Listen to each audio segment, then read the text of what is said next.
Empieza en ti te ayuda a dar el primer paso para reinventarte, descubrir o explotar tu potencial y lograr absolutamente todo lo que te propongas. Soy Paola Zurita y en este espacio encontrarás diferentes pláticas con expertos y amigos sobre diferentes temas que te pueden llegar a dar curiosidad y que son importantes para obtener respuestas. También encontrarás tips o recomendaciones para dar el siguiente paso y lanzarte a hacer lo que quieras, porque todo lo que hagas en la vida empieza en ti.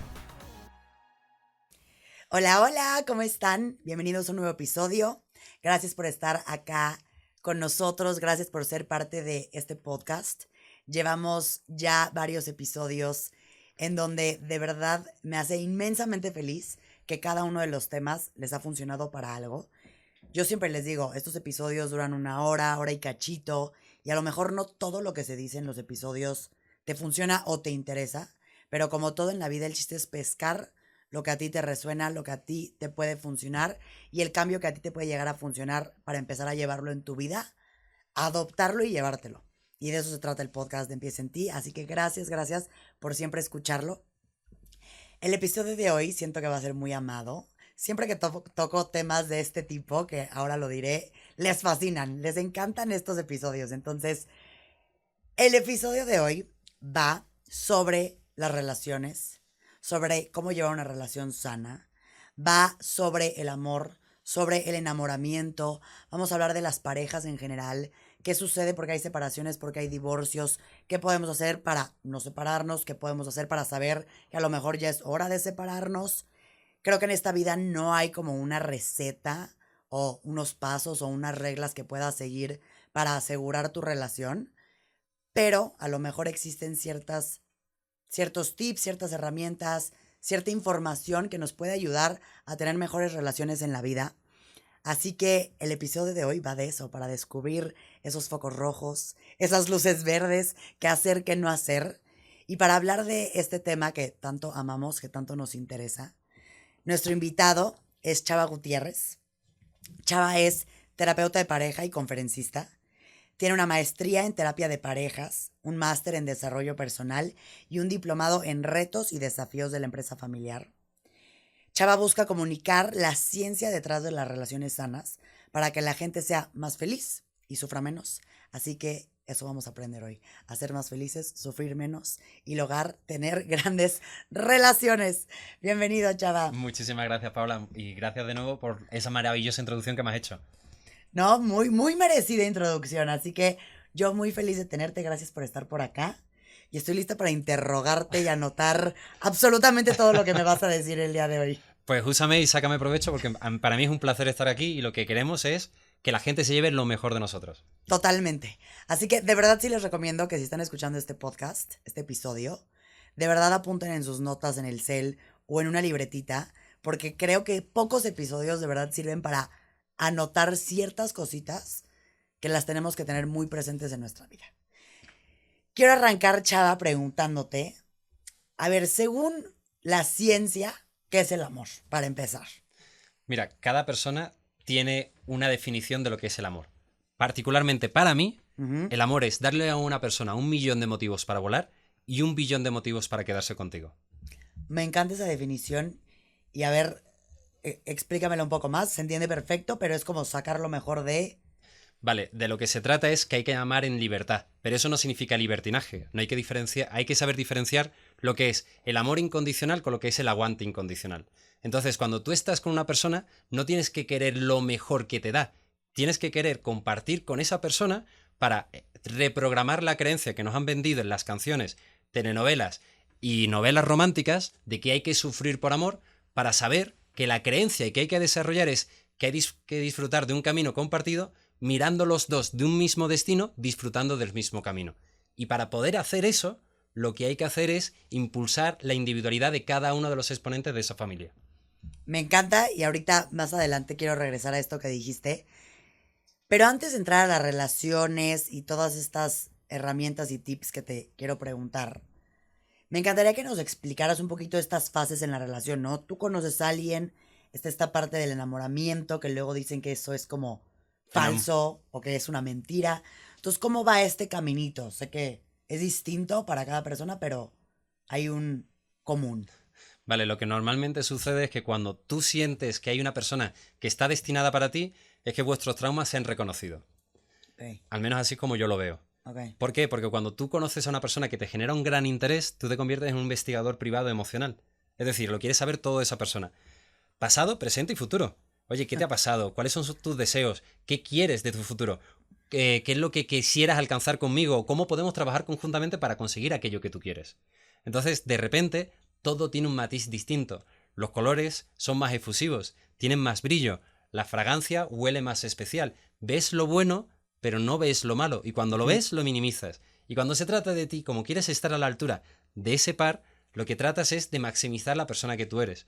De tal manera que si tú te pones a desfragmentar la palabra enamoramiento, es Ujú. enamoramiento. ¿Qué es lo que pasa? Que el enamoramiento dura entre 6 y 2 años. Y normalmente las personas que se casan son 2 años antes de cumplir la relación desde el primer momento que se conocen. Por el que la tasa de divorcio es tan alta porque en realidad la gente no se conoce realmente en el momento de casarse.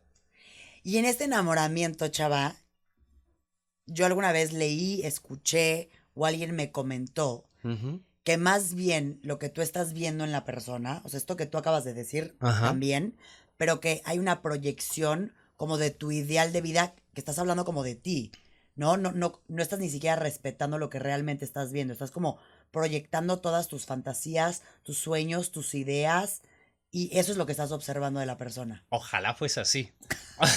No, No, desde mi ok. punto de vista, lo que estás proyectando, lo que estás visualizando, es la posibilidad de reconquistar los traumas que no pudiste vencer cuando eras pequeño. Ok. Por ejemplo, ¿Por qué se relaja? Exacto. vale, imagínate, hipotéticamente hablando, tienes Ujú, un padre que tiene ausencia emocional, ujú. o incluso que es alcohólico y está ausente emocionalmente. Qué casualidad, eres reincidente, te vas con una persona cuando eres adulta que también tiene esos mismos vicios y tiene ausencia emocional.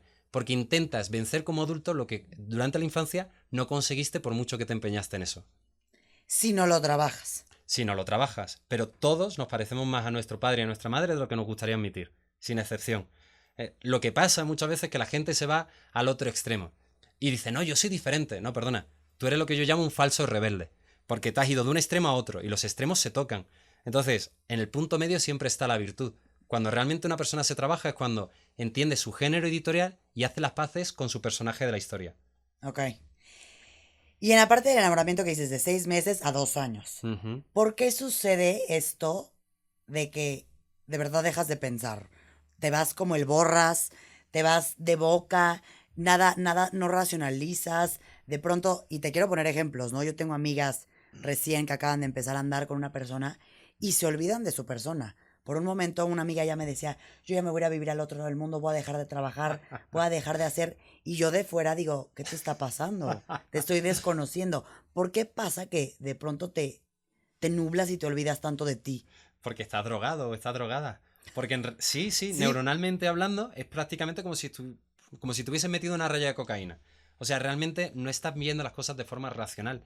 Y el problema de todo eso es que desde que somos bien chiquitos nos orientan a pensar y a creer que nosotros estamos bien en la medida en la que los demás nos digan que estamos bien. Ujú, Entonces, nosotros no estamos dispuestos a conquistarnos a nosotros mismos para estar desde la armonía con alguien más, ujú, sino en hacer lo necesario para que nos digan que somos merecedores de amor y cariño. ujú. De ahí que estamos dispuestos a sacrificar todo, porque existe esa creencia disfuncional que la mayoría de las personas ni siquiera se paran a pensar. Y como esta creencia, ¿cuántas creencias hay, no? Porque mucha gente que pasa por diferentes etapas en una relación, de pronto te puedes encontrar que, como bien dijiste, el enamoramiento a los 2 años empieza a desaparecer o esta sensación y pasas a diferentes etapas y crees que ya no es amor o crees que ya no te interesa o que ya no sientes lo mismo y como al final son estados distintos, ¿no? Por los que vas Ujú. pasando. Así es, por ejemplo, las personas se piensan que el secreto del amor es encontrar a la persona perfecta. Y de ahí que cuando están en una crisis, en una relación, se tenga la fantasía de que haya una persona que sea más fácil de amar y que te sepa querer mejor, pero nada más lejos de la realidad. El amor consciente es una decisión diaria. Y Ujú. para tú realmente poder estar sanamente con alguien, tienes que construir aquello que quieres disfrutar toda tu vida. Y cuando eso no se hace, se cree que en realidad es que has tenido una mala decisión eligiendo a la persona con la que estás compartiendo tu día a día. Y no, la pregunta es, ¿lo estás construyendo o te estás dejando llevar por la corriente? ¿Y cómo te darías cuenta, chava, si en un inicio estás con alguien porque realmente sea amor o que puedan ser otros factores que a veces son súper fáciles de confundir Como por ejemplo, con amor.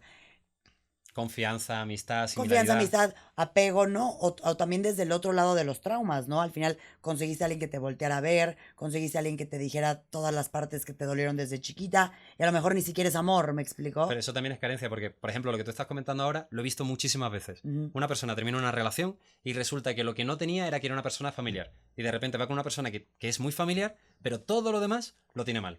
O, por ejemplo, una persona con la que no tiene pasión, no tiene intimidad. Se va con una relación muy pasional, pero que luego lo vuelve loco de la cabeza. Entonces, si tú estás tomando una decisión desde la carencia, no desde el equilibrio, ahí ya de por serie estás mal. Sí, ya desde ahí ni siquiera lo hagas desde la carencia. Claro, es que mira, en realidad todos lo sabemos, ¿no? La gran pregunta, ¿cuál es tu mayor relación? ¿Cuál es tu relación más importante en tu vida? Y todos de manual decimos, no, yo. Claro, pero luego ¿lo Sí. practicas? O sea, tú tienes hábitos de autocuidado, tú sabes Ujú. poner límites, tú sabes cuáles son tus límites nucleares, tú sabes cuáles son, de alguna forma, los enfoques que tú tienes que tener en tu vida para vivir en armonía contigo mismo, ¿sabes cuáles son tus valores? ¿Tienes esa brújula interior predispuesta? ¿Tienes un grupo que te acompaña, es decir, que te sostiene en momentos de dificultad? O sea, si eso no lo tenemos trabajado, si no vivimos en coherencia con nosotros mismos, si no hay una proyección de cómo tenemos que vivir para estar alineados con nuestro sentir, ahí va a haber un problema. Pero eso lo prostituimos por otra persona que nos dice que hipotéticamente, si nos sacrificamos lo suficiente, somos bastante. Y ni siquiera se lo estamos preguntando, sino que le estamos otorgando ese rol. Ujú. Totalmente de acuerdo. Chava, decías que el divorcio, ¿cuál es el porcentaje de divorcio? De divorcios. Depende del lugar donde tú preguntes. Aquí en En México. promedio, un 50%. 50% se divorcia. Ujú. Y de segundos matrimonios, la gente que se vuelve a casar, Un 80%. a más. Más. Y más tres matrimonios, cuatro matrimonios más. Pues no estás viendo las parejas de Hollywood, por eso se divorcian, se casan, se divorcian, se casan, se Ya divorcian. como que si le entraste al divorcio, ya está, cada vez se vuelve más fácil divorciarte. Claro, porque ya tienes el chip de si esto no funciona, No pasa nada. ¿para qué perder el tiempo? Mejora otra cosa. 50%, ok. A ver, esto me lleva a esta siguiente pregunta. Porque se me hace durísimo, 50% es Es muchísimo. un volado. Y, ¿Qué, y- y luego la cantidad de personas que están casadas y realmente están satisfechas el uno con el otro. qué porcentaje, y aquí sí en México, a ver si tienes el dato, se casa? ¿Sabemos? Ay, ya me pillas. No sé. Estaría buenísimo saberlo, como que me intriga. Saber cuántas personas se Se casan. casan, si sigue siendo algo alto, bajo, pero bueno, lo voy a O averiguar. sea, tenemos convicción por el matrimonio. Las personas creen en el matrimonio. Cuando tú estás enamorado, pues en un proceso de enajenación mental transitoria, crees que va a ser para toda la vida porque piensas que tu caso va a ser distinto. Ujú. Es como la gente dice, yo voy a ser rico, no juego a la lotería, pero a mí me va a tocar la lotería. No, es como que existe esa ilusión, pero nada más lejos de la realidad. O sea, al final es la ley de causa y efecto. Si haces lo necesario, vas a tener lo coherente o lo congruente, o sea, la consecuencia natural. Pero como la mayoría de las personas no trabajan en cómo tener una relación sana, lo normal es que tengan una relación disfuncional. Y entendiendo esto que acabas de decir, ¿qué es una relación sana? ¿Y qué cosas pueden tener una relación sana que ayuden a que dure más?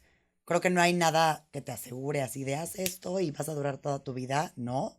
Pero sí hay cosas que te pueden ayudar a mejorar como pareja y aumentar ese 50 de divorcio. Mira, para mí una de las cosas básicas es que un buen amor exalta tu individualidad. ¿Ok? Y un mal amor lo que hace es que la limita, la controla o la manipula. Partiendo de esa base, cuando tú encuentras una persona con la que puedes genuinamente ser tú, Ujú. ya tienes muchísimo ganado. O sea, ya es otra vida, ya es otro compás. Tú imagínate tu vida acompañado por tu mejor amigo. Ujú. Es una delicia. Ahora, imagínate con una persona que te cae mal. Con una persona con la que estás pensando, ¿le comento o no le comento lo que me ha pasado? Es que si se lo comento, ya sé lo que me va a responder. O si se lo comento, luego me lo va a sacar por ahí. O se lo va a decir a las personas que no quiero que se lo digan. Entonces, ya lo estás viendo como un adversario. Qué Ujú. pereza convivir el resto de tu vida con una persona que consideras un adversario y no un aliado.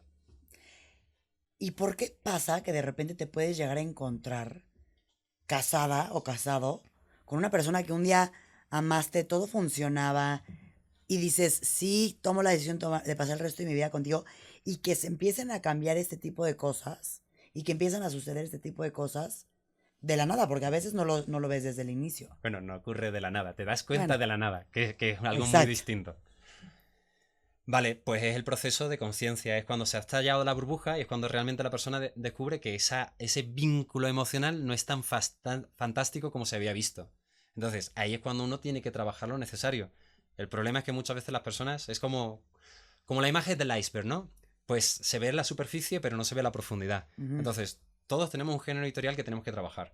Y normalmente aquello que más le reclamas a tu pareja es aquello que más le reclamabas a tus padres cuando eras pequeño. Entonces, no evolucionamos tanto como personas y normalmente vivimos más de fuera hacia adentro que de dentro hacia afuera. Entonces, si vivimos de fuera hacia adentro, somos víctimas. Ujú. Tenemos, Te hacen, entre claro, comillas. es la esquizofrenia, ¿no? Es que me ha hecho esto, es que me ha hecho no sé cuánto, es que ha tenido muy mala infancia.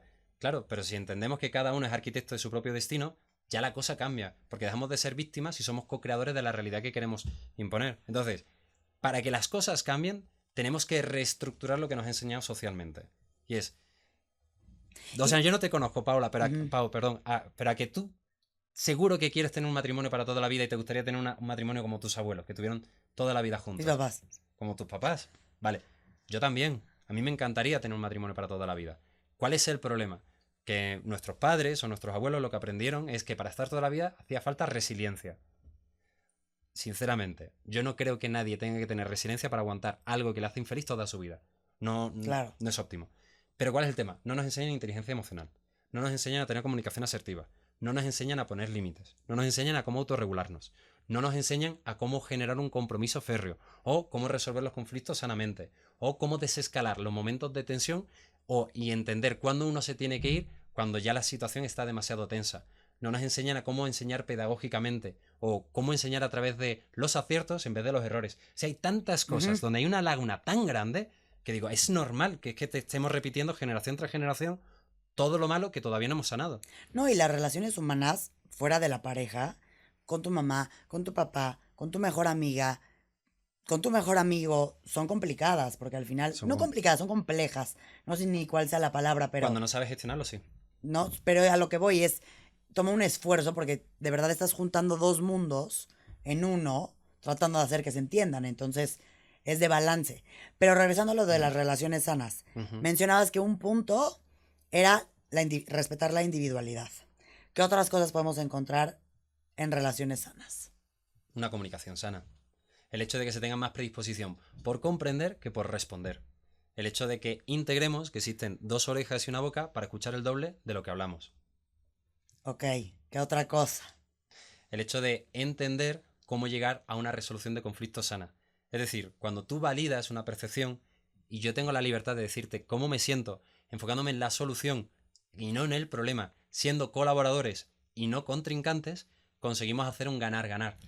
Ese punto a veces yo siento, bueno, aquí me voy a autobalconear en mi episodio, Ajá. pero a veces es complicado. A mí, por ejemplo, me pasa con Alejandro ¿Por qué?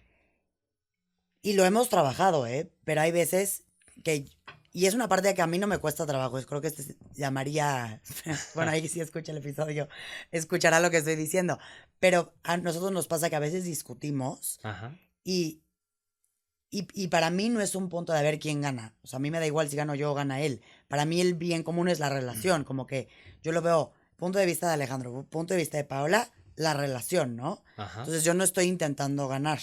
Entonces el que yo quiero que gane es el que va a ayudar a que funcionemos los dos. Ajá. A él le sucede que a veces él, y no lo hace por ganar, pero quiere como tener la razón, ¿no? Entonces, y no es tanto por tener la razón, pero quiere, su punto es como de, él cree que hay una competencia de ver si va a ganar Alejandro o Paola. ¿Me Ajá. explicó? Y yo volteo y digo, es que no es si va a ganar Alejandro o Paola, es que gane la relación, que es un poco el punto que estás mencionando ahora, en el que no se trata de dividir, se trata de llegar a un punto medio. Mira, una de mis leyes es, no hay que tener problemas por preguntar y no hay que tener problemas por decir que no. Entonces, de esa manera, pues cada quien se quita un poquito los tapujos, las restricciones morales y demás. Por lo que he percibido, tú tienes un apego un poquito más ansioso. Yo soy más ansioso, sí. Claro, entonces el apego ansioso necesita seguridad, convicción, transparencia. Entonces, que te validen, decir, Pau, eres el amor de mi vida, quiero estar contigo. Mi reina, ahora mismo, como no nos vamos a tratar como nos merecemos, lo vamos a hablar más adelante. ¿Te importa darme mi espacio? Y tú ya no sientes ansiedad. Claro, 100%. Claro, ya no te está abandonando, ya no sientes un trigger emocional. Ujú. Entonces, eso es amarse sanamente. Es respeto mi individualidad, pero también empatizo con la otra parte y le doy lo que necesita para que podamos hacer un ganar-ganar. Y porque al final en esto que dices, sí tienes que siempre pensar en el otro, porque si no, no es un vínculo, ¿no?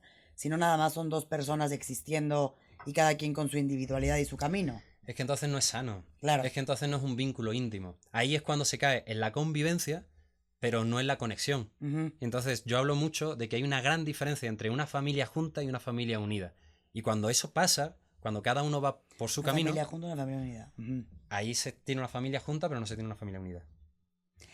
A ver, ahorita te quiero preguntar de la familia junta y unida, pero ahorita mencionaste que una de tus leyes fue la que compartiste. A ver, háblanos de tus leyes. ¿Qué son estas leyes? ¿Para qué las usas? ¿Las usas en tu relación? Claro, por supuesto. ¿Cuáles son? Es que mira, ¿O cada cuáles son relación, algunas? cada relación tiene sus leyes. Y cada relación tiene, por ejemplo, su personaje, su género editorial, como a mí me gusta decirlo, sus carencias. E incluso sus detonantes. Es decir, mi experiencia es que, como la ley de Pareto, el 80% de las discusiones siempre son por el 20% de las causas. Normalmente hay 5 problemas recurrentes o menos que generan constantes conflictos. Entonces, muchas de esas leyes yo las coordino o las genero a través de cuáles son esos motivos de conflictos recurrentes. Y utilizo lo que yo llamo disparadores mentales. ¿Por qué? Porque lo que hace normalmente el ser humano es hacer lo que ya aprendió a hacer en su momento, independientemente que sea mejor o peor para la salud mental o el equilibrio de cada quien. Entonces, como hay que reinventarse, muchas veces incluso están frases. Hay frases que utilizamos como disparadores mentales. Te pongo un ejemplo. Mi suegro y mi suegra, que son dos personas maravillosas, en alguna ocasión cuando yo me he subido con ellos al coche, he visto que hay como rifirrafe. Oye, ve por la izquierda, vete por la derecha, o qué bárbaro que hay tal bache que la has cogido. Oye, que es que deberías de haber hecho tal cosa. Y de repente, cuando mi esposo y yo nos casamos, existe ese patrón. Y yo reaccionando igual. Y lo peor de todo, ella conduce y yo teniendo el mismo comportamiento hace 6 años, ¿no? Y yo digo, pero bueno, esto ¿cómo es? Si yo esto antes no lo hacía. Y yo me sentía como si me estuviesen haciendo un examen de conducir. Y digo, si yo ya pasé el examen de conducir hace mucho tiempo.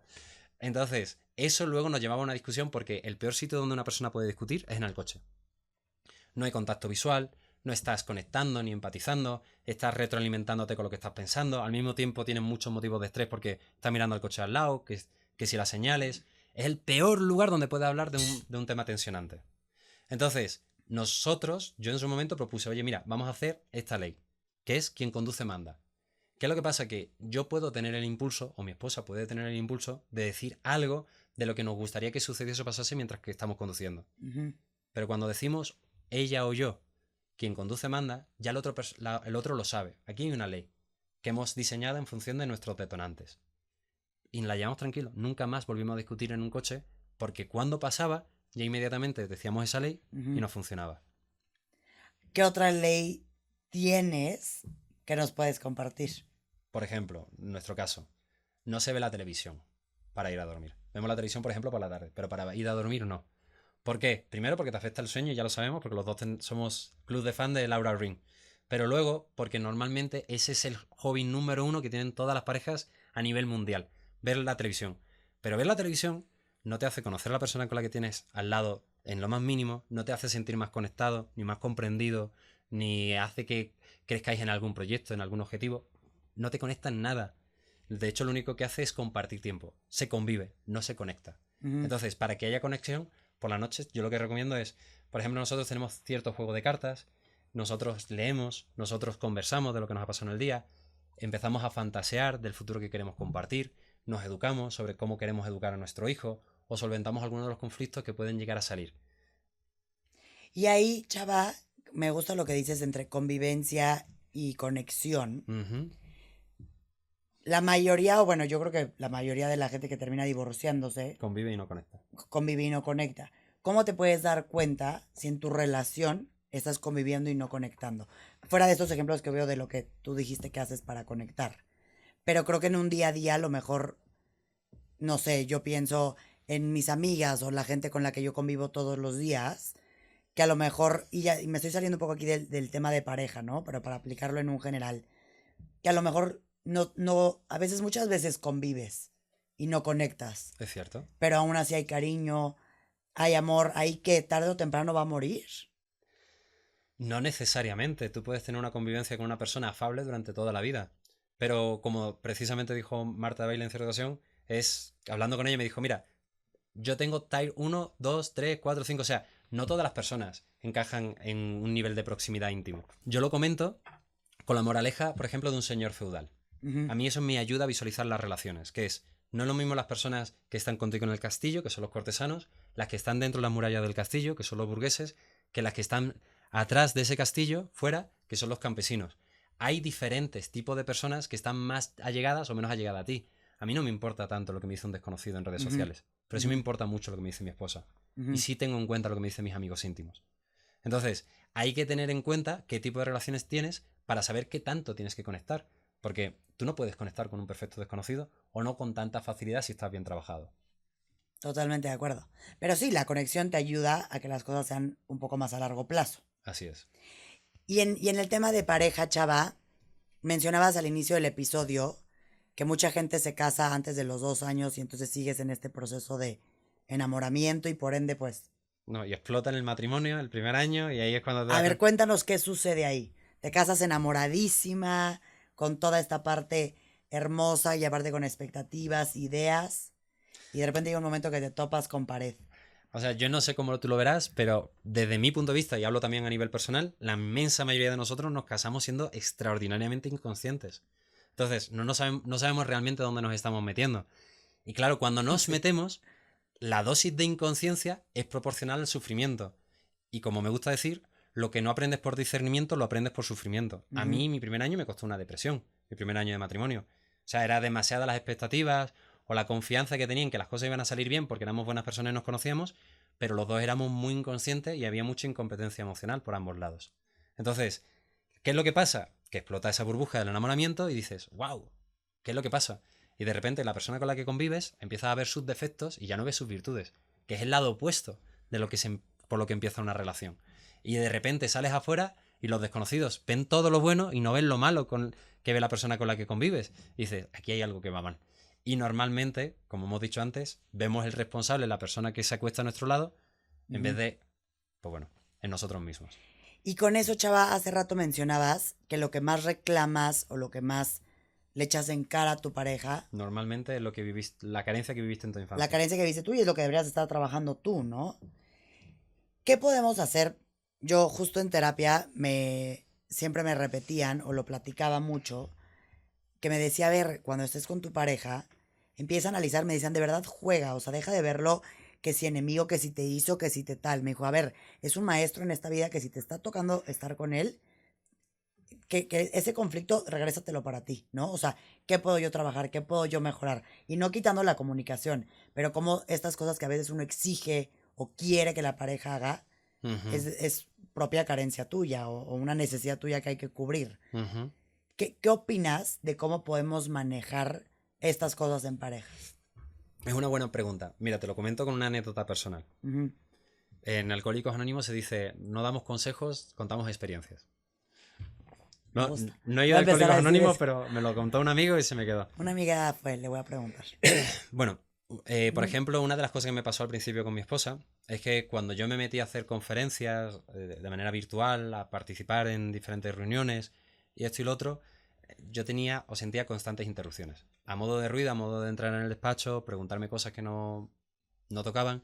Y yo con ella me recuerdo haber tenido gran número de discusiones y de conflictos, pero reiterativos, con los mismos argumentos y las mismas solicitudes y nada cambiaba. Entonces, yo en ese entonces todavía no había estudiado el máster en terapia de parejas, ni me había leído todos los libros que me he leído en estos últimos años, pero estaba empezando. Unos meses más tarde empecé. Y era conflicto tras conflicto y a mí me agotaba, porque además una de las cosas que yo más resiento de mi infancia es el hecho de haber tenido conflictos reiterativos y no haber podido hacer nada para solventarlos. Entonces, era algo que decían, algo tengo que hacer. Entonces, me hice la pregunta, digo, mira, si yo estoy participando en este problema y yo no estoy haciendo nada para cambiarlo, yo soy parte del problema. Es un problema estancado. Yo estoy poniendo la resolución del problema en la otra persona. Entonces digo, bueno, ¿qué puedo hacer? Para que ella se dé cuenta, cierro con pestillo y ya sabe que no puede entrar mientras que estoy teniendo un trabajo o estoy hablando con otra persona porque no se ve profesional y no me siento bien conmigo mismo. Total, lo cerraba, pop, pop, pop. Y digo, no puede ser. Otra discusión. Y entonces me pregunté, ¿cómo puedo ser parte de la solución y no parte del problema? A lo mejor no tiene el número de conciencia. Yo no puedo poner la responsabilidad de la resolución de este problema en ella. ¿Qué es lo que yo puedo hacer? Compré un sticker. Ponía Don't Disturb. No se ha acordado de que estaba con un pestillo, eso le va a ayudar. Pop, pop, pop. ¿Puedo sacar la basura? Y yo digo, ¿de verdad necesitas que te diga que puedes sacar la basura? Lo mismo. ¿Cómo puedo ser parte de la solución y no parte del problema? Me compré unos cascos insonorizantes, ya llamaba, pero yo estaba con mis cascos. Y todo vino por preguntarme el número suficiente veces cómo puedo ser parte de la solución y no parte del problema. Es decir, dejar de poner la responsabilidad en la otra persona y ponerlo en nosotros mismos. Muchas veces es tan sencillo como eso. Y si lo hubiese hecho antes, me hubiese ahorrado meses de discusiones. Y a veces es más fácil echar la culpa o caer en un papel de víctima, ¿no? Pues es que es lo que nos enseñan en la Claro. sociedad. Y que al final termine siendo de sí, el culpable, pero tal. Y cuando uno también tiene cosas que no eres capaz a veces de observar. Claro, cada uno tenemos cola que pisar. Y hablando de esto, ¿qué focos rojos o qué conductas o qué patrones pueden existir en una relación? No quiero decir que se vaya a divorciar o se vaya a separar, pero que a lo mejor te va a llevar por un caminito dirigido hacia allá. Claro. Mira, es relativo porque como todo va de dentro hacia afuera, cada persona tiene ciertas singularidades y se tiene que adaptar esa búsqueda a qué es lo que necesita de la vida. Te pongo un ejemplo.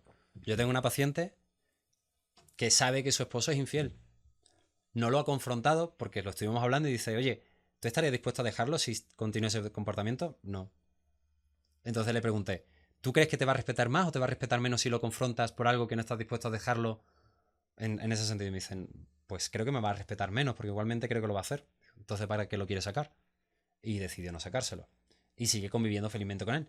Y él sigue haciendo lo que quiere hacer y ella hace como que no se da cuenta de nada porque tiene otras cosas que lo compensan, ¿no? Ajá. Pero bueno, hay cosas que son universales, ¿no? Por ejemplo, la falta de empatía. El hecho de que sea un mentiroso, un manipulador compulsivo. El hecho de que tenga un control excesivo. Hay cosas que son universales, que de lógica, de sentido común. Pero bueno, me querías preguntar algo, disculpa. No, ahorita que dijiste ese ejemplo, que es un ejemplo que yo escucho mucho en conversaciones que tenemos, ¿por qué crees que sucede que en las relaciones, ya sea que cualquiera de la pareja que es infiel, prefieren estar dentro de la relación a eliminar esa falta de respeto? De verdad lo pregunto de un genuino curiosidad y obviamente no juzgando a esa persona ni a quien sea que decida quedarse porque puedo entender que hay millones de razones. Claro. Pero tú, de un lado de un experto, ¿por qué sucede eso?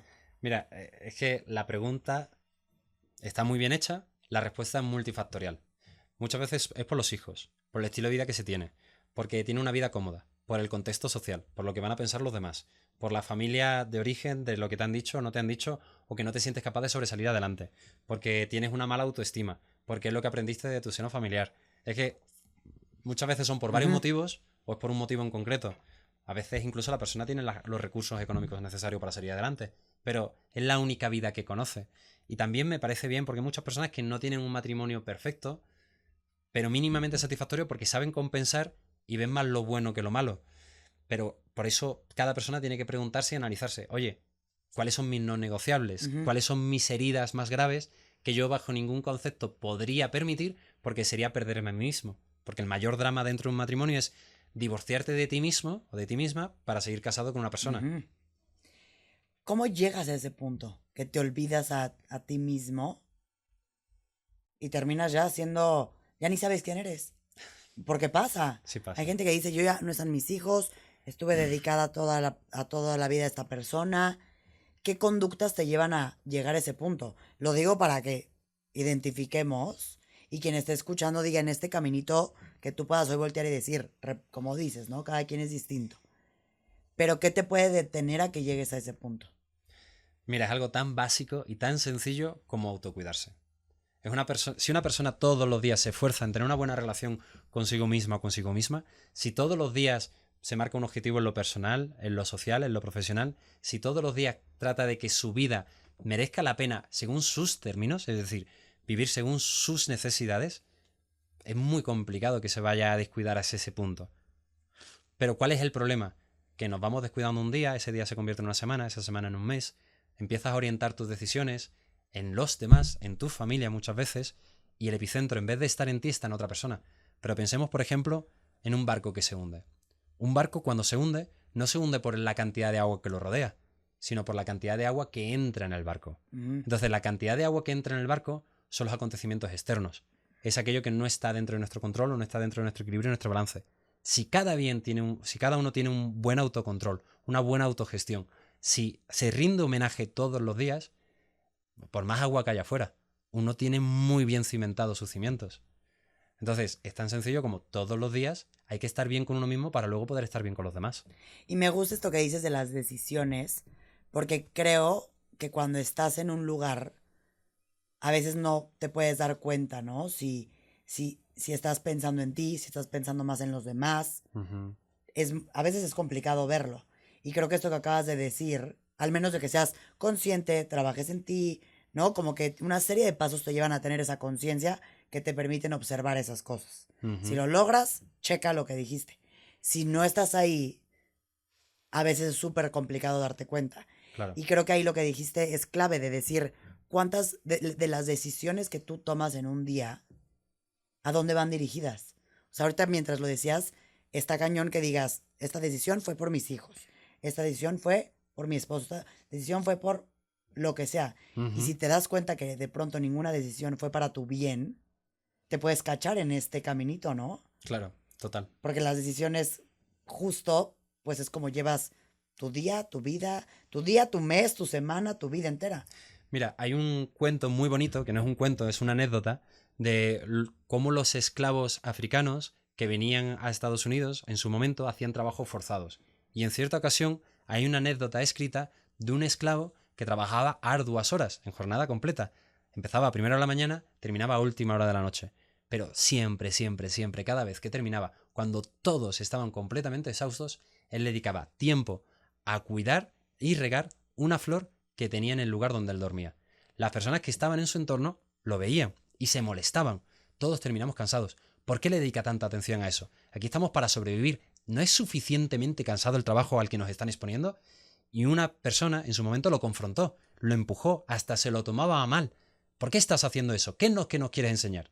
Y él dice, mira, toda nuestra vida, todo nuestro día a día lo dedicamos a trabajar para ellos, para algo que no es importante ni que nos va a beneficiar. ¿Qué tipo de vida voy a tener yo si, aunque solamente sea 5 minutos al día, no lo dedico a trabajar en algo que para mí es importante? Claro. Sí, vives desde el goce, un cachito. Pero es que todos tenemos que tener una vida con sentido y ese sentido no se lo puede dar nadie más externo, sino que se lo tiene que dar cada persona.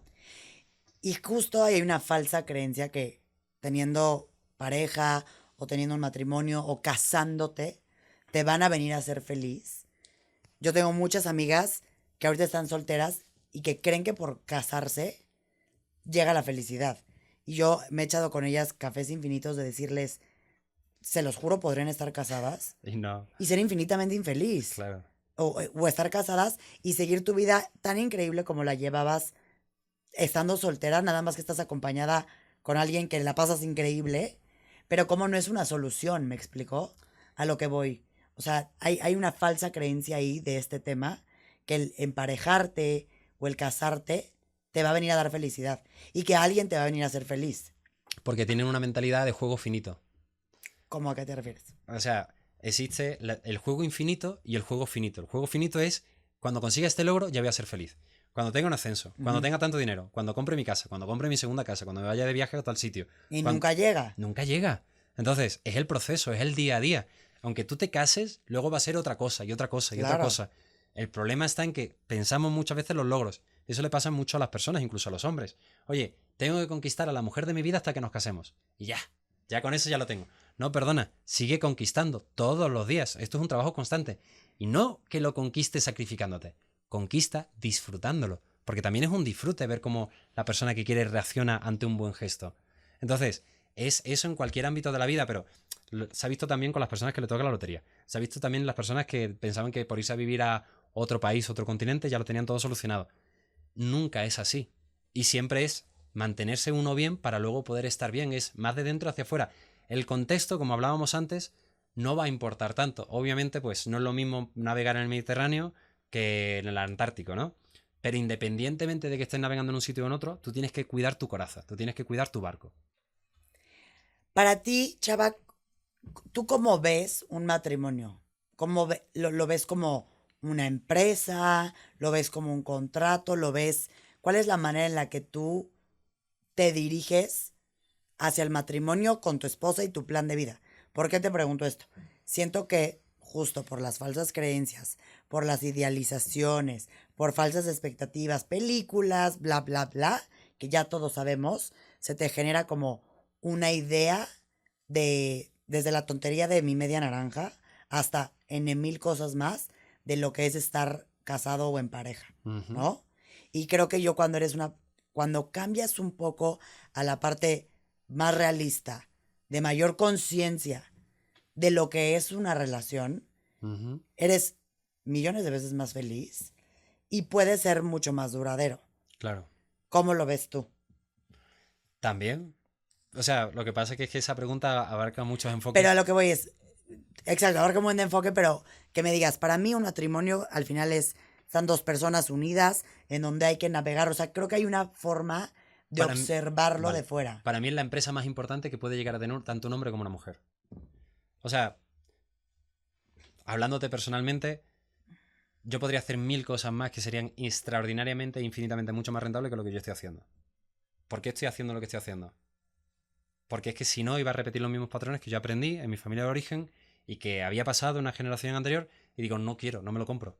Prefiero tener éxito en un ámbito que me va a dar riqueza familiar que en uno que solamente me va a dar riqueza material. Porque ¿de qué sirve tenerlo todo si no tienes con quién compartirlo? ¿De qué te sirve tener éxito económico, como le ha pasado a muchas personas, pero luego tener pobreza familiar? O sea, hay mucho abuso y hay mucha disfuncionalidad en muchas familias que tienen absolutamente todo en lo Ujú. material. Y solamente hay dos tipos de familia. Las familias que son disfuncionales y las que no saben que son disfuncionales. Entonces, cuando tú tienes ese grado de conciencia, por lo menos puedes trabajarlo. Por lo menos puedes ser más receptivo. Puedes gestionar los conflictos o las carencias desde otro modo, desde otro fondo, desde otro ángulo. Entonces, es tan sencillo como eso. Si una persona realmente quiere tener una vida próspera, que se enfoque muchas veces en lo familiar. Obviamente para mí es importante lo económico y para mí es muy importante ese crecimiento. Pero una cosa no está reñida con la otra, no es lo uno o lo otro, es lo uno y lo otro. ¿Crees que todos los humanos estamos hechos para estar en pareja? ¿Es algo personal? ¿Hay gente que está hecho para tener familia, gente que no? Mira, ¿Cuál es tu opinión? lo de tener pareja o no es relativo, pero sí pienso que cada ser humano está destinado a tener familia. Somos animales sociales.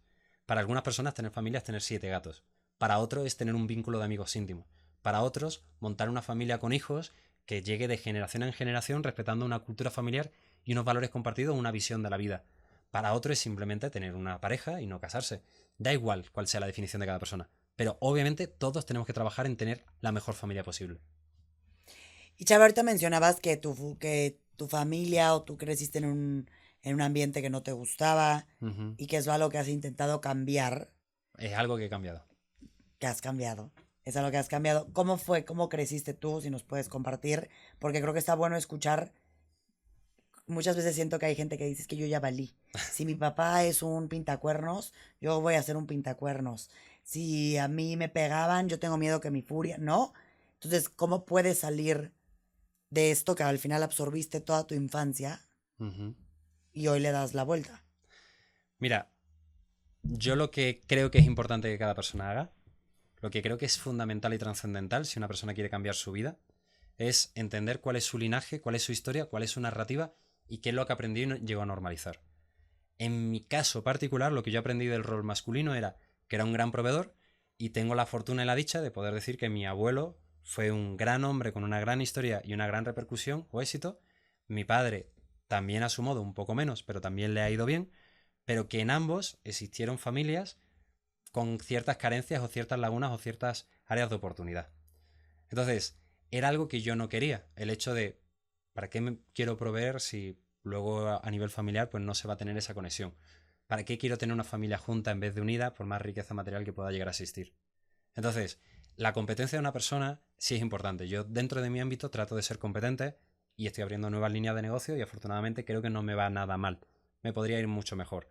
Pero independientemente de eso es, ¿qué tipo de historia te quieres tú llegar a contar para a la edad de 80 años sentirte orgulloso de la vida que tú has tenido? ¿O qué resultados quieres conseguir? ¿El enfoque que estás utilizando es el adecuado? Lo que yo aprendí a nivel a mi infancia y demás, es que el amor había que ganárselo. Que no valía lo que yo pensaba, lo que yo sentía, que yo tenía que demostrar que era suficiente.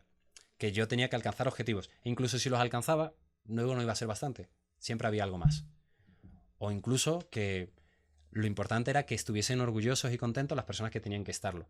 A mí me daba igual como yo estuviese, siempre y cuando hiciese el papel que me tocaba. Cuando yo entendí eso y que tenía cierto trastorno obsesivo con la consecución de ciertos objetivos, ciertas metas, que cuando me despisto también me pueda llegar a pasar, sabía que eso no me iba a dar la felicidad cuando yo tuviese 80 años. Y que muy probablemente, con esa mentalidad de competencia que en su momento desarrollé y que afortunadamente ya vencí, iba a terminar pasando de divorcio en divorcio porque era mi narrativa y era mi manera de sentirme seguro. El hecho de expulsar a las personas íntimas que tenía en mi vida para yo buscar mi individualidad o mi equilibrio y mi balance. Entonces, todo parte de quién aprendiste a ser para sobrevivir, para aprender a ser la persona necesaria que te llegue a disfrutar de la vida y conseguir los objetivos que tú quieres.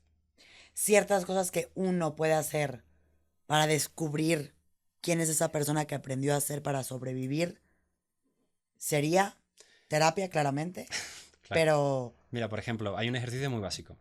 Uno es, redacta el personaje que tú desarrollaste cuando eras pequeño para poder sobrevivir. Nosotros sabemos que un niño no tiene las competencias necesarias para ser independiente o autónomo. Entonces, como necesitas ser aceptado a nivel familiar, necesitas cubrir ese rol o esa etiqueta que te están montando. Entonces, ¿cuáles son tus procesos inconscientes de regulación emocional? ¿Qué es lo que haces en momentos de tensión? Por ejemplo, lo de las 3F, ¿no? Oye, tú vuelas, tú confrontas o tú te bloqueas en un momento de tensión. Pues hay una pregunta muy básica que es, tú imagínate un afroamericano de 2,50 m, rudo, fuerte y amenazante. Estás solo en la habitación y cierra con pestillo. ¿Qué es lo que haces? ¿Te congelas? ¿Te tiras por la ventana? ¿O la agredes? Te estoy preguntando a ti. Sí, me quedé pensando. Repíteme las tres. Ventana, agredes y... Te congelas. A lo mejor o me congelo o me aviento por la ventana. Vale, pues ya sabemos que tu proceso inconsciente de regulación emocional en momentos de conflicto, lo que tú aprendiste a hacer cuando eras pequeña, era o bloquearte o huir. Entonces, esto nos pasa a cada uno de nosotros. Cada quien lo tiene que evaluar y lo tiene que trabajar. Cuando tú comprendes ese rol, porque son muchas cosas, ¿no? Tus necesidades emocionales, tus búsquedas inconscientes, qué es lo que te define, cómo te ven los demás, cómo te ves tú mismo, quién eres en realidad. O sea, hay muchas cosas dentro de ese abanico, pero cuando tú desgranas ese personaje con absoluta precisión, ya aprendiste quién es esa persona que tú no eres, pero que tu ego te reafirma en cada oportunidad que tiene. Y luego piensas, oye, ¿qué tipo de vida quiero tener? ¿A quién admiro? ¿Quiénes son mis ídolos? ¿Qué tipo de vida podría yo llegar a tener para sentir orgullo, plenitud y satisfacción de saber que ha sido una vida con propósito y con sentido? Desgránalo. Y cuando ya lo tienes es la transición natural. Esto es que a quien tengo que dejar atrás y esta es la persona a la que la que estoy destinado a convertirme para vivir realmente la vida que yo quiero llegar a tener. Y me encanta el ejercicio porque creo que muchas veces lo sabes, muchas veces no lo sabes, muchas veces sí lo sabes, pero si no lo plasmas por escrito y lo puedes observar, Claro. no tienes como el paso que deberías de empezar a hacer. Claro, Pau, porque para si yo convertirte. te pregunto ¿cuánto es 2 más 2? 4. Pues fácil. Pero si yo te pregunto 2.577.000 más 12.293.000, ¿qué me dirías? Dame una hoja. Claro, porque es un problema complejo. Entonces muchas veces lo que hace falta es ponerlo por escrito para poder visualizarlo y luego poder tener una buena resolución de ese problema. Me encanta esa parte para que quien esté escuchando el episodio es un gran ejercicio para hacer y fuera del tema de pareja. Sí, claro. En general. Y Chava, ¿qué cosas? Sé que hemos hablado de algunos focos rojos, algunas cosas que existen dentro de una relación sana, pero ¿qué 5 cosas tú dirías son esenciales que vivan para que una relación funcione y que, los invito a que lo empiecen a meter en su relación para que sea para mejor? Hay 5 cosas fundamentales que se tiene que hacer para tener una relación sana. Lo primero es tener un autoconocimiento profundo de ti mismo, de la persona con la que estás y de la relación que conformáis. ¿Cuáles son vuestros detonantes? ¿Cuáles son vuestros disparadores mentales? ¿Cuáles son las necesidades o expectativas que se tienen dentro de la relación? Lo segundo, se tiene que tener una cultura de admiración y cariño dentro de la relación. Tú no puedes estar compartiendo lo más esencial que tú tienes, tu tiempo, sin que tenga un sentido, un propósito y que sea una retroalimentación constante de cosas buenas. Os despedís cuando os vais a ir de la casa, os recibís como recibiría un perro cariñoso sabiendo que ama a su dueño. Si no es así, tenéis que empezar a hacerlo o incluso implementar un hábito fundamental que es los besos de 6 segundos. Tercero, ¿habéis aprendido a resolver vuestros conflictos? ¿De qué sirve hablar si estáis más pendientes en responder que en escuchar? ¿Sabéis comprender y validar la otra parte para que se sienta comprendido? Cuando una persona repite como un papagayo los mismos argumentos, es porque no siente comprensión. Es hora de sentarse y de entender que la única manera en la que se puede resolver un conflicto es que ambos se sientan satisfechos. En cuarto lugar, estar con una persona no significa matar tus sueños. Estar con una persona significa que ese alguien no va a ser tu esposo o tu esposa, tus esposas de tu libertad, sino tu sponsor, la persona que va a destinar altruistamente los recursos que tiene para que tú puedas alcanzar aquello que tú quieres. Y en quinto lugar, súper importante, todos los días, sin excepción, conecten. Que haya conexión individual, que haya una conexión desde vuestra esencia, desde vuestro mundo interior. Tienes a tu lado a tu mejor amigo o tu mejor amiga. Y la persona que más beneficio va a sacar de tus éxitos es la persona con la que convives, es tu familia. Y a la que más le va a afectar es también la persona que duerme contigo. Entonces, dejemos ya de luchar y empecemos un poquito más a colaborar. Me encantó, chava. Y ese que dijiste de los besos, de los 6 segundos, ese hábito. ¿Qué otros hábitos hay? ¿Qué otros hábitos hay que se podrían hacer? Porque es buenísimo eso que acabas de mencionar. Porque a lo mejor en tu día a día, ¿no? Como tienes a la persona ahí al lado, dejas de hacer ciertas cosas. Claro. Porque al final lo tienes todos los días, sabes que lo vas a ver en la mañana, en la noche, en la tarde. Y se te olvida tener esas atenciones y ciertas cosas. Y es como todo en la vida. Hay hábitos que tienes que empezar a implementar. En un inicio a lo mejor los forzas, y no me refiero a forzar en el mal sentido, pero de la práctica para que se hagan a largo plazo. Tienes que hacerlo intencionalmente. Claro, los besos de 6 segundos es porque es lo suficientemente corto para que no pierdas mucho tiempo, pero lo suficientemente largo para que suscites un poco de pasión. Porque ya se convierte como en algo muy automatizado, muy mecánico. Es como que ya no le das importancia. ¿Algún otro hábito que nos puedas compartir? Claro, el hecho de conversar, como lo hemos dicho antes, el hecho de conectar físicamente, también es muy importante. Hay algo que la gente no conoce, que es, por ejemplo, los mapas eróticos, ¿no? Que es, oye, vamos a hablar abiertamente sobre nuestra sexualidad. Que no sé si se puede hablar así de... Sí. Vale. Todo. Pues es eso, oye, ¿qué te gusta más? ¿Qué te gusta menos? ¿Cómo ves una cosa? ¿Cómo ves otra? La sexualidad muchas veces empieza a nivel neuronal, de la apertura que tengamos nosotros de mente para hablar de muchos temas. Por algo, el órgano sexual más grande es el cerebro porque es el que tiene mejores curvas. Entonces, eso es una parte fundamental, es una parte importante, el hecho de que haya pequeños momentos de conexión emocional. Es decir, por ejemplo, es que está muy de moda, ya se ha dicho tantas veces que tampoco quiero reiterar. No, digámoslo. El hecho, por ejemplo, de si estás receptivo o no a los intentos de conexión que tiene la otra persona. ¿No? De, oye, si te mira y de repente te pide un café, aunque el café lo tenga al lado, que sepas que va a tener una predisposición positiva. Muchas veces no es el hecho de que esa persona vaya a hacer lo que tú necesitas, sino es saber que puedes contar con alguien. O sea, hicieron una prueba, Collins, un investigador, me pareció maravillosa, que era, por ejemplo, cuando a una persona en una prueba le hacían electroestimulación, le daban electroshock, y a ciertas personas que estaban solteras tenían un índice de dolor hasta 3 veces superior que aquellas personas que estaban casadas. ¿Sabes por qué? ¿Por qué? Porque tenían el concepto, la idea, la filosofía de si algo me pasa, hay alguien que va a cuidar de mí. Hay alguien que va a cuidar de mis intereses. Entonces, muchas veces lo que estamos necesitando es eso, que haya un testigo de nuestra vida que nos acompañe y que esté ahí en nuestros momentos de necesidad. Y Chava, ¿qué opinas tú? Ahorita me recordaste ese tema.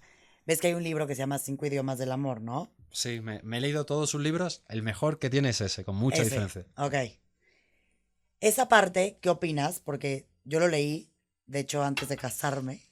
Y recuerdo que me encantó porque al final es muy cierto. Somos súper diferentes. Yo, por ejemplo, mi manera de dar, como tú das amor, es la manera en la que te gusta recibirlo. Normalmente. Y viceversa, ¿no? Ajá. Bueno, también recibes de la otra forma, pero a lo mejor sientes más potente de la forma en la que a ti te gusta dar. Sí. Bueno, ¿Qué opinas tú de este libro? Me gustaría saber. que está muy bien y que debe ser complementario a la cultura de admiración y cariño que hemos comentado anteriormente, por ejemplo. Ok. Y que para mí existen varios lenguajes del amor que no se hablan. Por ejemplo, uno que es fundamental, que incluso te atañe a ti, para ti es súper importante, y estoy seguro que no me equivoco, a que una persona te conozca profundamente. Sí, Y que tú te sientas comprendida y conocida. sí. Vale, pues eso es un idioma del amor. Por Ya. ejemplo, que no está dentro de esos 5 lenguajes. Es que es algo impresionante. Yo cuando leí ese libro, de verdad me impresionó decir, es que claro, tú no puedes ni siquiera juzgar a la persona de cómo te está queriendo, porque él creció en un mundo total y completamente distinto al tuyo. Claro. Y vivimos en una falsa creencia que casi te casas y entras a un estado en donde los dos son iguales. Y no. De hecho, relativo a lo que tú comentas, es un poquito más complejo, pero es la diferencia que yo hago entre hacer un esfuerzo masivo y un esfuerzo efectivo. ¿Por qué? Por ejemplo, hay muchas parejas que están en crisis y lo que ocurre es que el hombre o la mujer trata de hacer absolutamente todo por complacer a la otra parte, descuidando su autobalance, que es el primer error y el error más importante. Pero ¿qué es lo que pasa? Que la otra persona no lo percibe, porque para él o para ella lo más importante es sota, caballo y rey. Por ejemplo, el hecho de que él limpie la cocina, por ejemplo, y hace de todo, le regala flores, llega antes a la casa, limpia el cuarto de baño, pero no limpia la cocina. Entonces se trata de ser efectivo, ¿qué es lo importante para ti? Existe la ley que nos han vendido de, oye, no hagas al otro lo que no te gustaría que te hiciesen. Pero no, porque ahí estás escribando la realidad de la otra persona en función de tu percepción de la realidad. Es cómo la otra persona necesita ser querida. Claro. Por eso es por lo que comento de que la mejor respuesta a un te amo es yo me siento muy amado por ti. Porque es, oye, según mis métricas, mis necesidades, lo que yo espero, mis expectativas, esta es la forma en la que yo quiero ser tratada. Tú me tratas de esta manera, pero cuando lo comunicamos, que esto también es muy disfuncional, lo hacemos muchas veces desde el error. Oye, no me gusta esto. Con chiles, di los puntos verdes. Subraya en verde las cosas buenas que haga. Dile cuál es el camino. Enfócate en la solución. No te enfoques en el problema, porque entonces el hombre normalmente se abruma y cae en el cuarto patrón antes de la separación, que es la evasión, que es, como esto es un conflicto, no lo hablo y así no hay conflicto, que es, por lo que he entendido, lo que le pasó a tu esposo. No, por favor que no. No queremos llegar a la separación, Alejandro. No, gracias. Ahorita mencionaste esto, chaval, los 4, ¿cómo le llamaste a este momento? 4 patrones antes de la separación. Los 4 patrones antes de la separación. ¿Cuáles son esos 4 patrones? Crítica, actitud defensiva, desprecio y evasión. A ver, otra vez, ¿cómo? Críticas. Crítica. A ver, estos son 4 patrones que se tienen... empiezan a notar consecutivamente. Yo los he puesto consecutivamente, así es. Antes de que digas, se acabó. Adiós, muy buena. Ok, a ver, ¿cuáles son de nuevo, perdón? Crítica. Es cuando tú a la otra persona la empiezas a ver con una serie de características. Pum, pum, todo va ahí. Entonces, ya no analizas un comportamiento como, por ejemplo, me parece que ha sido un comportamiento muy impuntual. Si no, eres muy impuntual. Hay una gran diferencia. De hecho, es un trigger, ya te abrumas. ¿Qué es lo que pasa cuando una persona siente un ataque o lo percibe? Que actúa a la defensiva. Segundo patrón antes de la separación. Tercer patrón antes de la separación. Ya piensas que esa persona viene con un problema de fábrica. Ya hay un desprecio. Entonces, ya muchas veces no es un insulto, pero es los ojos en blanco. Tenéis una llamada telefónica, estás diciendo algo y te cuelga.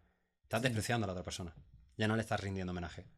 Y el cuarto patrón antes de la separación, que normalmente el que asumen los hombres, es evadir. Es decir, si hablar es un problema, no lo hablamos y no hay problema. Pero eso no funciona así porque si no hablas las cosas, empiezas a tener un estilo de vida más superficial. Ya no comentas tu lado íntimo. Al no comentar el lado íntimo no hay conexión emocional. Ya cada uno vive una vida en paralelo.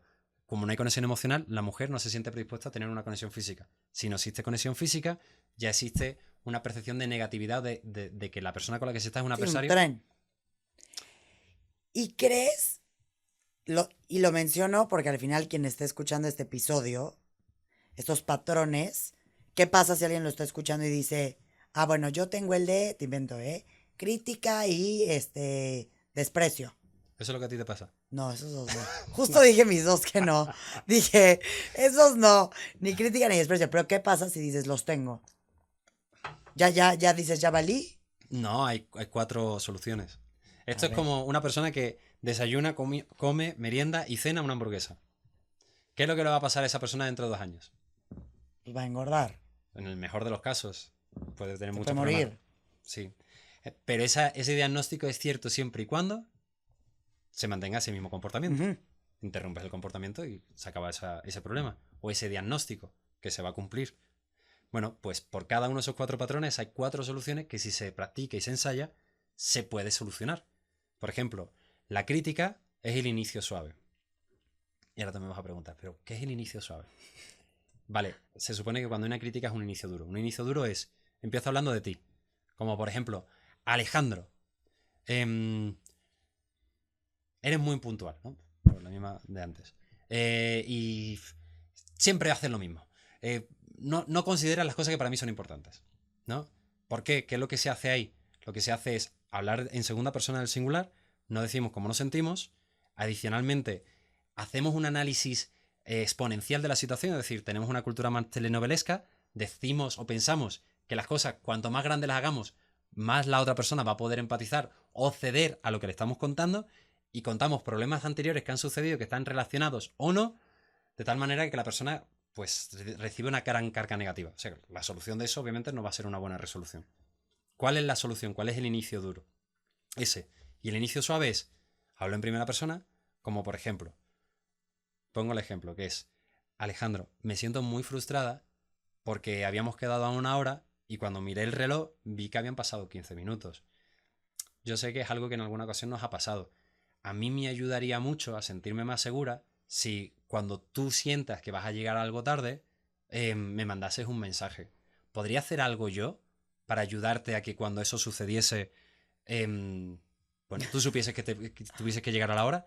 Te agradezco que me estés escuchando porque eso es importante. Y sé que para ti es importante que yo me sienta bien. Para dar un final agradecido. Es decir, primera persona, sentimiento, análisis neutral de la situación, para que haya un cómputo común.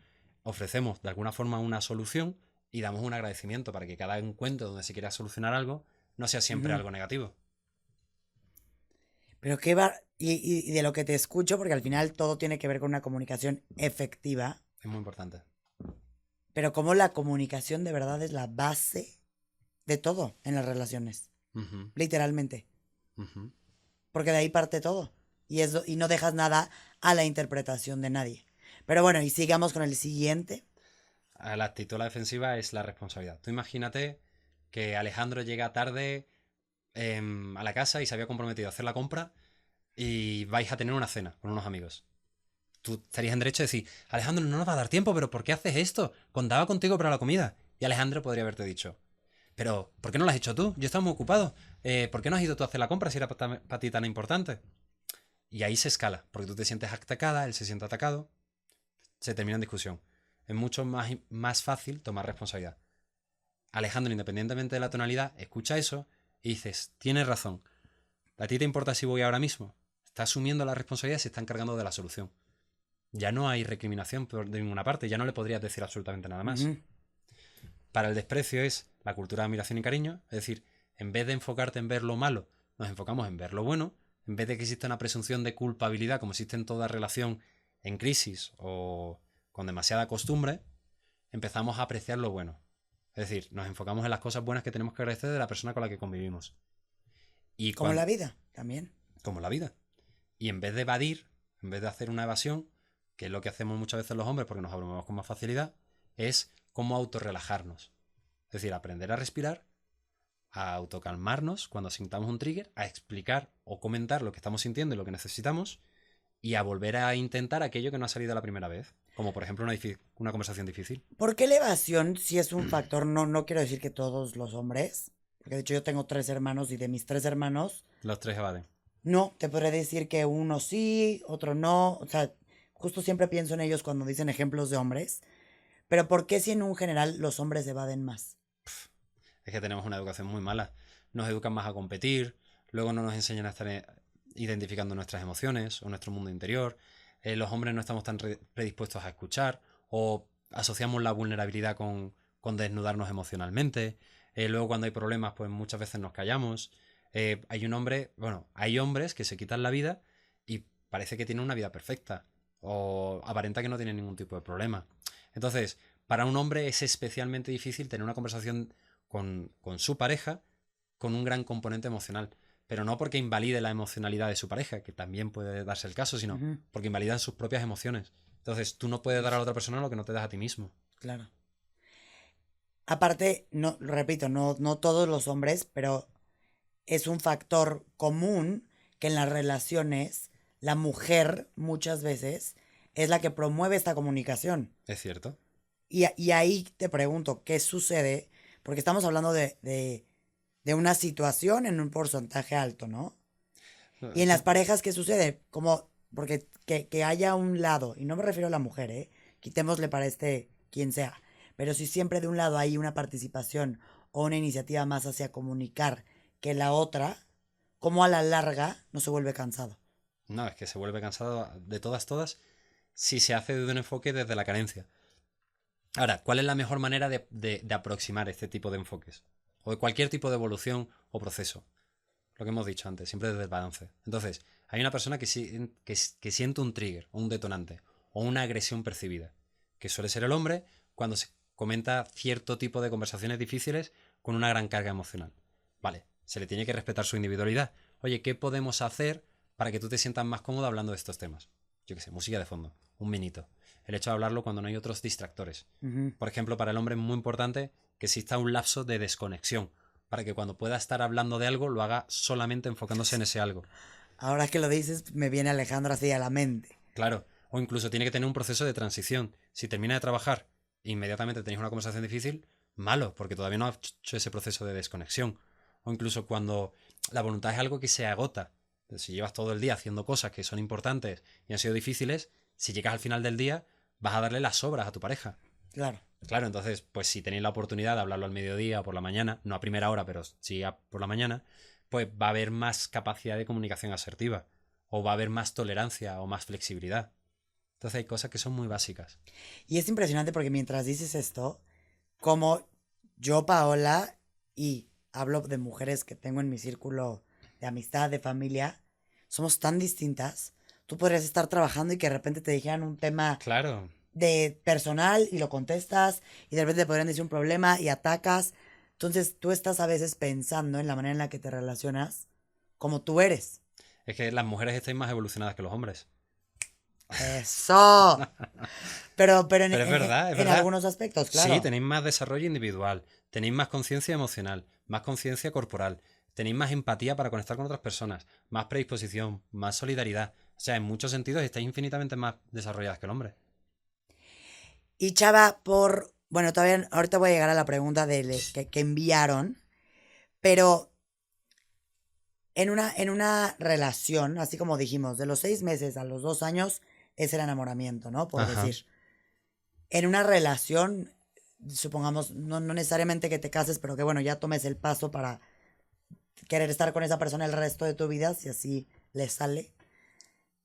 Hay pasos dentro de una relación que digas, los primeros 3 años son de adaptación. A los 7, yo luego escuchas mucho que a los 7 años es la crisis Sí, de los 7 años. Como que hay nombres de momentos en la relación. sí, hay momentos. Y de hecho, en función del estado o de la etapa en la que se encuentren, varía qué es lo que tienen que trabajar. Por ejemplo, pues una pareja que empieza se supone que tiene que tener un buen autoconocimiento del uno del otro. Es decir, tiene que tener un buen mapa del amor. De lo que hemos dicho antes, de tu individualidad, de mi individualidad y de la relación. Ujú, Sin embargo, muchas veces, cuando existen hijos, pues muchas veces se encargan de la educación de los hijos ujú. y se desconectan. Entonces, hay momentos en los que toca, por ejemplo, tocarlo. Hay otras etapas donde lo que está sucediendo es que sí se conocen lo suficiente, pero donde no tienen a lo mejor la suficiente pasión, o donde existe cierto rol de poder, o muchas veces incluso el hombre pues se siente minimizado porque la mujer incluso gana más, ¿no? Pues ahí lo que se tiene que cultivar son otras cosas, ¿no? Como la pasión, como es una buena resolución de conflictos. Entonces, depende de la etapa en la que se encuentren, van a encontrar más unos problemas u otros. Y también siento que al final no hay como una receta que digas a los 7 sucede esto, a los 8 esto. Sí existe. Sí, O sea, sí existe más predisposición a tener cierto tipo de errores o de problemas en función de la edad. O sea, de la cantidad de de la años que edad de la se... relación. Ujú. ¿Qué momentos dirías, no que me expliques cada etapa, pero qué años dirías que son como Claves. puntos claves? Los 5 años son Ujú. claves. El primer año de matrimonio. De hecho, los 2 primeros años de matrimonio creo que simbolizan, si no recuerdo mal, es que no me acuerdo si son los 2 o los 5 primeros años. No, son los 5 primeros años. Los 5 primeros años de un matrimonio simbolizan el 20% de los divorcios. El 20. Y luego, Y creo que hay otro pico a los 7, hay otro pico a los 11. pero el pico más importante es en los 5 primeros años. ¿Y hay algún pico que digas, ya la libraste? No, hombre, bueno, claro, cuando llevas 60, pues... Sí, bueno, y ni así, Y ni así. ¿sabes? Buenísimo, chava. Y viene el momento de una pregunta que se envió. Que mira, es un poco a lo que yo te pregunté hace rato. Pero dicen, ¿consideras que el matrimonio se debe de ver como un negocio o un contrato? Depende del caso. No, es que es muy relativo y muy flexible. Para algunos casos sí, para otros no. Es que lo cierto es que un contrato es muy poco romántico. Pero en cierto sentido todos debemos de hacer nuestro propio contrato. Porque tú imagínate, yo hago esta propuesta pública. Que toda persona antes de casarse diga cuáles son sus expectativas. Diga cuáles son sus necesidades emocionales. Estipule qué tiene que hacer para no perderse a sí mismo en el proceso del casamiento, del matrimonio, de la familia. Diga cuáles son aquellos objetivos que le gustaría conseguir a lo largo de esa colaboración, de esa empresa que van a montar idílicamente durante toda la vida. Tú imagínate que ese mapa mental ya estuviese hecho. ¿No sería todo mucho más fácil que estuviese estipulado? En vez de Pues, estar planeando la boda, en vez de estar planeando la fiesta. claro, y además mira, lo que yo comento, en Estados Unidos en promedio, una boda se planea durante 11 meses. Acá 12, también. 12 horas a la semana. Eso son 528 horas para un único día. Claro, Sí, para una fiesta. por eso las bodas son tan divertidas. Pero ahora te pregunto, ¿cuánto tiempo dedican a la semana, al mes o al año a planificar su vida familiar para toda la vida? Cero. Normal que haya tanto divorcio y tantas familias disfuncionales. No cuidamos aquello que es importante. ¿Y por qué crees que no lo hacemos? Porque nos recibimos una cultura, una educación clara, lógica, coherente. O sea, priorizamos lo que nos es importante. El coche que conducimos, la ropa que vestimos, los viajes en redes sociales que exponemos. Entonces, vivimos más para afuera que para adentro. La cuestión del asunto es, oye, ¿qué tipo de vida quieres tener? Ujú. ¿De qué cosas te quieres enorgullecer? ¿Vives para los demás o vives para lo que realmente para ti es importante?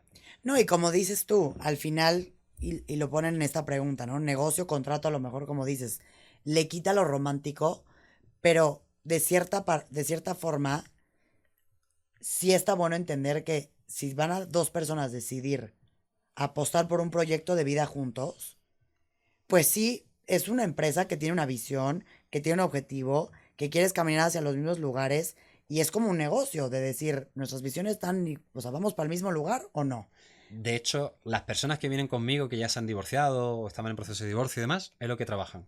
Es cuál es mi visión, cuál es mi visión, cuáles son mis valores, qué es lo que yo necesito para sentirme bien, cómo me voy a autocuidar, cuál es mi estructura, cuál es mi narrativa, cuál es la narrativa que quiero llegar, cuáles son los disparadores mentales, cuáles son mis mantras que me hacen estar en esencia conmigo misma.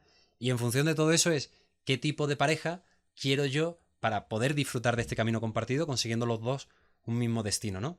Entonces, básicamente eso es lo que hablamos antes. Hay muchas personas que necesitan sufrir lo necesario para tomar una decisión consciente. Hay una frase, no, no es tal cual así, pero que te toca vivir una situación una y otra vez, Hasta que aprendes. Ujú. no tanto para sufrir, sino para aprender, que es puesto de una manera distinta. Lo que tú dices, pero es lo mismo. Pero es que, claro, si tú no aprendes lo que se te está diciendo de Vas forma a básica, sufrir, claro. claro. Entonces hay personas que deciden sufrir lo necesario hasta que aprendan lo correcto. Sí, totalmente. De la gente que tú ves, chava, el factor principal por lo cual son los divorcios, ¿qué es? Ya sé que obviamente hay miles, pero que tú dijeras, no, Fíjate que yo te diría que incluso depende de la nacionalidad. México. Mira, para mí México, lo que yo más he visto, también por el perfil de paciente que yo tengo, que tiene una gran capacidad adquisitiva y demás, en México, la familia política, lo que yo he visto. Pero es que, claro, porque son de un estrato social económico alto. Entonces, también muchas veces se tienen empresas familiares, muchas cosas, y hay un componente familiar importante. En México ese es el problema más importante que he visto. Ese componente, por ejemplo, no existe tanto en España. El componente más importante que he visto, por ejemplo, en España es la de resolución de conflictos. Acá también somos más apegados a la familia y como bien lo dices, seguro también hay situaciones en donde familias o personas se sienten derecho a opinar por tema de a lo mejor dinero o también igual y ni siquiera por dinero y nada más porque es tu hijo consentido O lealtades. Muchas veces o operamos más lealtades. en base a lealtades que a valores. Pero eso es impresionante que en México haya ese factor, porque como lo decías al inicio del episodio, te casas con la persona, no con la familia. Entonces, ¿cómo hay que poner límites? Sí, pero yo he escuchado a muchas personas decir lo contrario. Te casas conmigo y con mi familia. y ponen el bienestar de la familia de origen antes que la familia nuclear que están formando. A ver, y eso en México sí es una cosa muy importante. A ver, y te lo digo yo, mexicana, Ciudad de México, a mí, por ejemplo, que mi pareja no se llevara con mi familia, que no tuviera una buena relación con mis papás o con mis hermanos, Sería un detonante. para mí a lo mejor no me hubiera casado. La verdad. Sí. ¿No? Y en otros países a lo mejor les vale porque ni ven a su familia o no los conviven Claro, tan común. Entonces no hay esa oportunidad de roce. claro. También tú sabes que si aceptas a alguien que va a llevar una mala relación y tú vas a ver a tu familia, te va a llevar a un camino de... Pero es que es relativo, o sea, nunca es el conflicto, es cómo gestionamos esos conflictos. No son los problemas, es cómo gestionas esos problemas.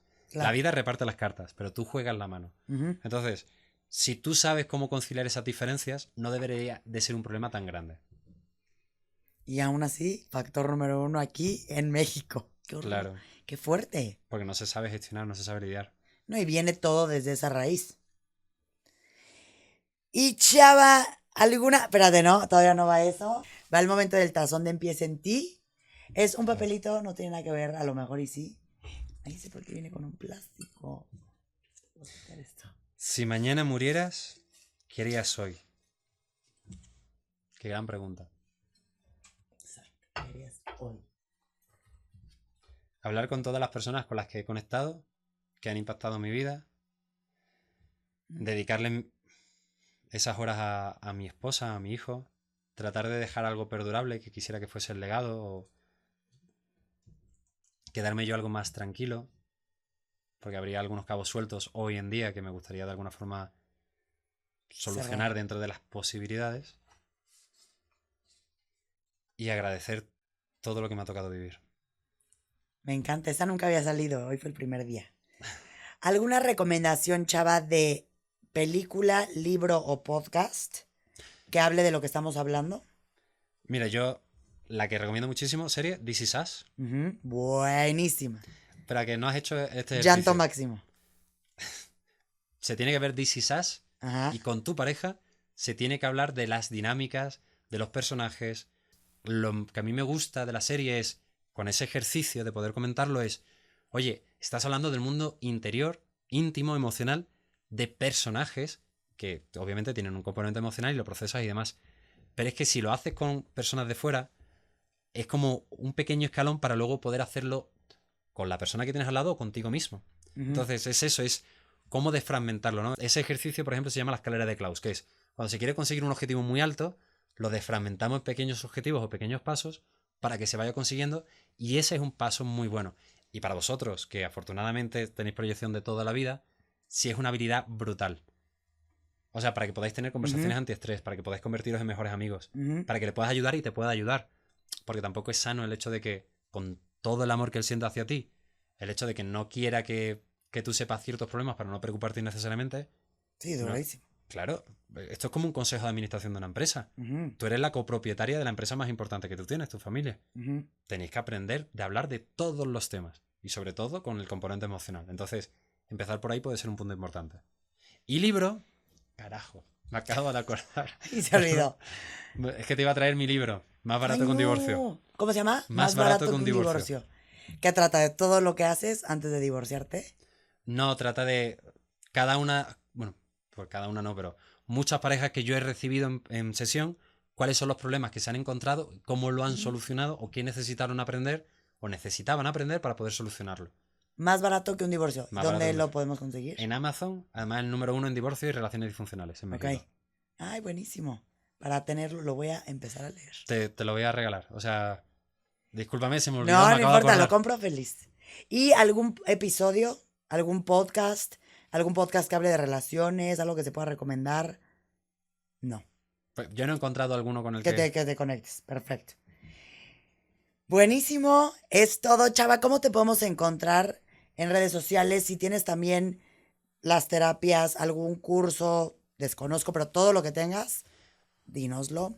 Pues mira, voy a hacer en el mes de octubre un retiro de parejas. ¿Mm?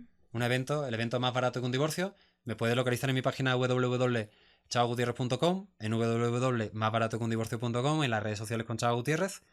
Y bueno, nada, que ha sido un placer, que ha sido un honor, que me ha encantado estar aquí contigo, que ha sido una entrevista muy... Y en redes, perdón, Chava, en redes sociales estás como Chava Gutiérrez, en Como todas. Chava Gutiérrez, En todas. en Tu todas. página de internet igual. Y ahí pueden revisar cursos, terapias, todo. Así es. Tengo un curso también de la habilidad más importante, necesitan masterizar las relaciones, que es cómo resolver conflictos y mejorar la comunicación, que es lo más clave. Y es el problema más recurrente. Ok. Última pregunta del episodio. Si hoy fuera el último día de tu vida, ¿qué consejo darías?